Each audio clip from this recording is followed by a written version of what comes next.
Video recording. We are doing this. All right. Okay. Take 343. Yeah. Different equipment. Here we are. Yeah. Okay.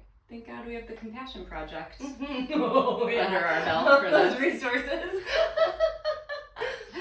Okay, yes.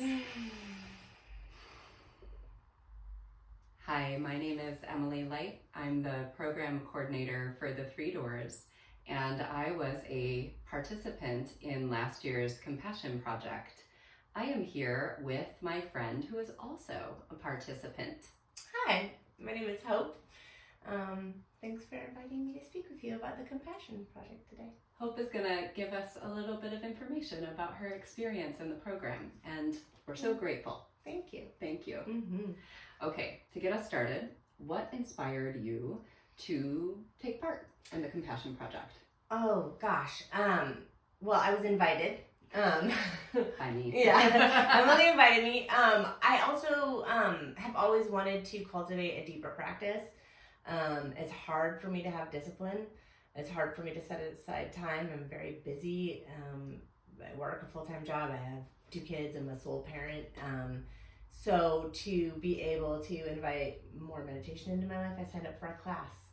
And being able to participate in the Compassion Project, set aside time for me, gave me the discipline that's difficult, structure to put into my own life. And the schedule was great for me. I was able to work it in with my job and watch the recordings when I needed to and attend live when I was able. It was really great to be able to bring meditation into my life in a more disciplined, structured way. Thank you. Mm-hmm. Thank you. Next up, what surprised you about the program? I think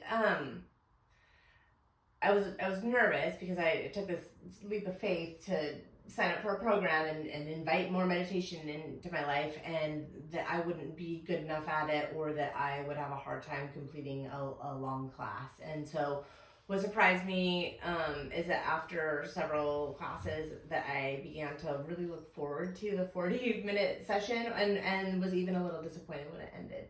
That I was able to sit for a long time, that the meditations that were led by Marcy and Gabriel and were so good, and that when they were over frequently, I wasn't ready for them to be over, and I thought it would be the opposite for me, that I would have a hard time being in, and I'm new to meditation, so I was like, gosh, with these people who've been doing it for years, and what will that be like? And it was really a lot easier, so that was a pleasant surprise.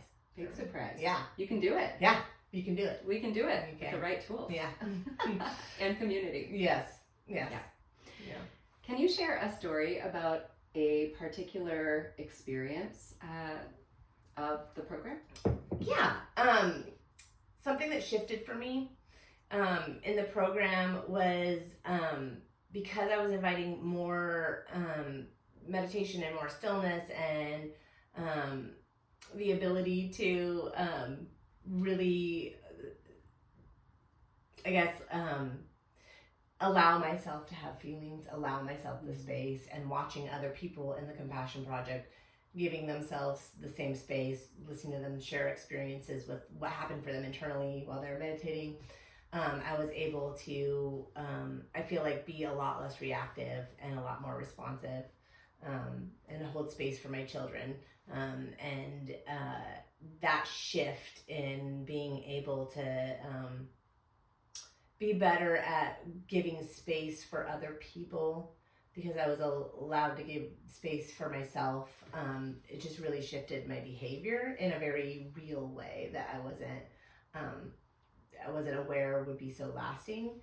I have 2 teenage kids, and they are busy, and I am busy, and they need to experiment with freedom, and they need to understand things on their own rather than understanding things through my lens. And so practicing non-judgment inside of meditation and acceptance really was, I was able to then send that out to my kids and be able to hold space for them, and not provide them with judgment on what was going on for them, but to let them have room to figure that out and to And that came from allowing myself to have room to figure things out. So, or to stop thinking about them. It's huge. Yeah. That shift is big. Yeah, it was really big. And I didn't expect it to have such an impact on my family. Yeah, the ripple effects. Yeah, it was amazing. Everybody benefits. Yeah, yes. In this program, we are learning alongside folks from all across the country, the world, from different places in life. Mm-hmm. How was that component for you to be in community? I think it was a thrill because, I work from home, so I am often alone or working online with my coworkers, and being able to sit in a Zoom classroom or an online classroom with people who are waking up at it's dawn in France or it's evening in Portugal. It was really exciting to be able to see people from all walks of life. And I think a healthy community is a community that is diverse and different and has, it's not so much of an echo chamber.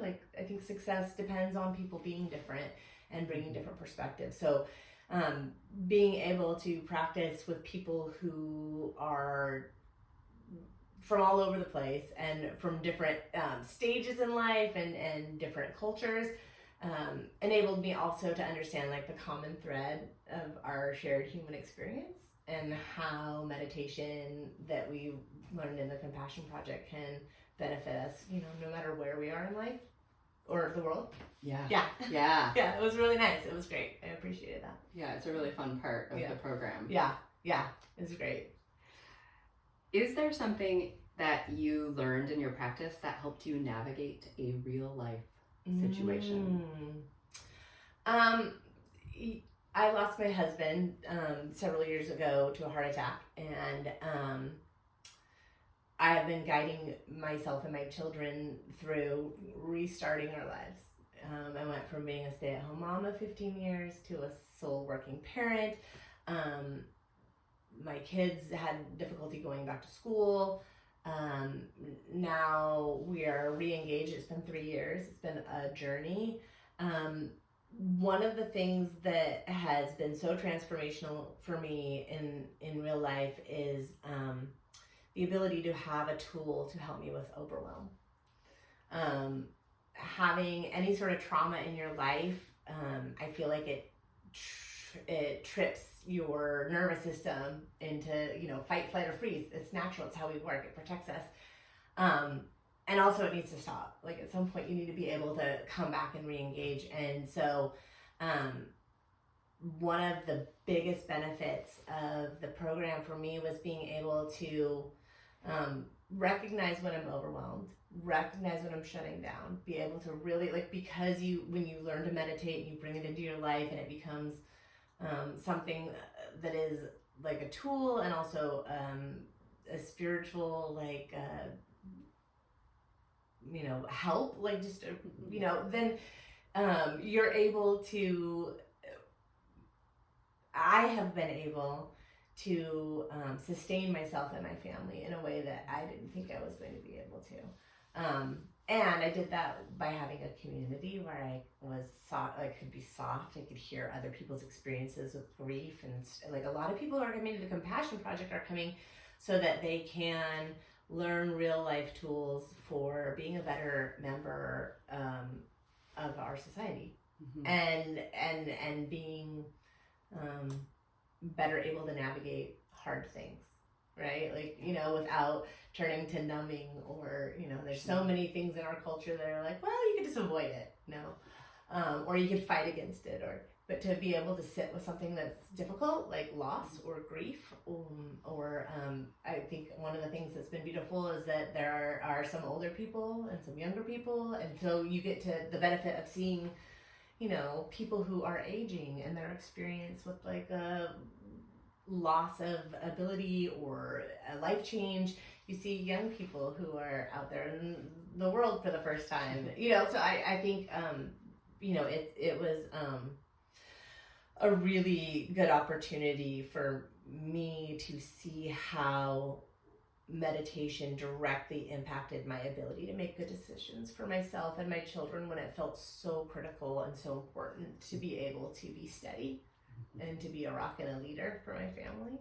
So that's the best I can say about like what I've learned, is that it has enabled me to feel like I get to lead my family with peace, and I have an ability to use my internal compass and to make space to hear it. That's great. That's a great result. Thank you. You're welcome. Thank you. Yeah. How did your perceptions of meditation change or grow based on your experience?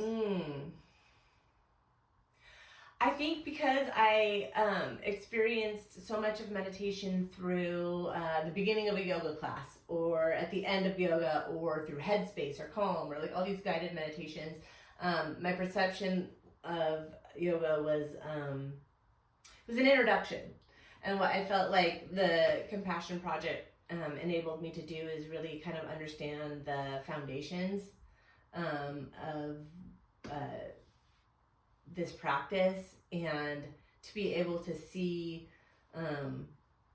that I don't necessarily need a guided practice or an app or I never thought I would be someone who could sit in stillness and meditate on my own. Like, I was always gonna need a yoga teacher there, or the app in my ear, or like otherwise forget about it. And my perceptions now, I just have so much more confidence. Like, if I need to do this, like, I can go sit outside and I will find the silence in between the crows. I will find the silence. I will find the stillness, even when I can feel my body moving from a heartbeat, or just like find inner spaciousness and be able to drop into a place where I can really feel, the spaciousness of non-judgment, the ability to rest, to find a rest. Like to see meditation not as a, this is a perception that changed, to see meditation not as a to-do, or this is going to be hard, or it's a thing that I must be good at, but to really be like, oh, I get to relax. Like, I'm going to treat myself to 10 minutes where, it's better than scrolling on my phone. Like, I'm not going to be activated. I'm not going to be upset. I'm going to come out of it and be like, I got a little break. It's better than a nap, which I never thought I would say. So that's been a really foundational change for me, to be able to see it as an opportunity for rest and giving myself some care. That agency to be able to do it whenever you want is huge. I don't know that I really fully realized until I articulated it just now. But yeah, I mean, that confidence to be able to say I have this thing that can help me take care of myself. Yeah. It's been amazing. Thank you. Finally, do you have a favorite practice? And if so, why? I really enjoy the 9 Breathings of Purification, and I enjoy them because of the, I like nostril breathing. I always have. The idea of bringing in air from one side and then having it come out the other, the added visual of the white light on the right and the red light on the left, and the central channel being boundless blue. The idea of being able to sit in stillness and silence and inner spaciousness and find the thing that needs some attention, the thing I'm struggling with, the whether it's ignorance or attachment or avoidance, like whatever these things are, that I am now able to be like, oh, I see what's going on here. Just to be able to know what it is, even there's power in that. And I didn't know until the Compassion Project that I could sit and sort something out like that. And this, previously would have taken maybe like 3 phone calls, 2 texts, the lunch with a girlfriend, like just to be able to have a tool where I'm like, I know what is activating me right now. And then to have a way to, purification is a different word and one I'm not used to, but like the idea that I can move this through, that I can say, here is the thing, and I will take these breaths and have these visualizations, and that I have done something. I may still be uncomfortable, I may still be activated, but I'm able to set it aside and take care of it and myself through that. And it seems very simplistic to me. It took me a long time to like get it, and I was like, which nostril and what color, but practice and a little bit of time, and now it's one of my very favorite things. Thank you so much, You're so welcome. for sharing your experience. It was a delight to be in the program with you. Yes, it was good to deal with you. And thank you for inviting me to the Compassion Project. Thank you, Compassion Project. I really appreciate you. Thank you. It's been transformational. Agreed. Thanks, Emily. Thanks, Hope. Mm-hmm.